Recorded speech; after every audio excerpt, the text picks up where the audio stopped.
এক ধরনের মানুষ আছে যারা প্রতিনিয়ত নিজের সম্পর্ক, নিজের পরিবার, নিজের আপনজনের জন্য সব সময় মিথ্যে কথা বলেন, সম্পর্কটাকে টিকিয়ে রাখার জন্য অনবরত অন্যায় করে যায়।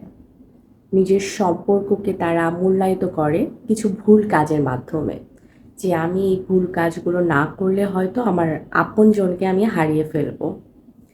আরেক দল আছে যারা যত যাই কিছু হোক না কেন, তাদের আপনজনরা তাদেরকে ছেড়ে চলে যাক অথবা তাদের সম্পর্ক নষ্ট হয়ে যাক, তারা সত্য ব্যাপারটা থেকে সরে আসতে পারে না। তারা বিবেকের তাড়নায় এতটাই তাড়িত থাকে যে বিবেককে কখনো ছোট করতে পারে না।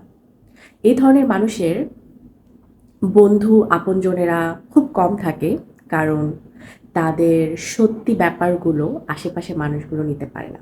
তাদের সম্পর্কগুলো খুব কম টেকে, কিন্তু তারা সত্যিকারের মানুষ।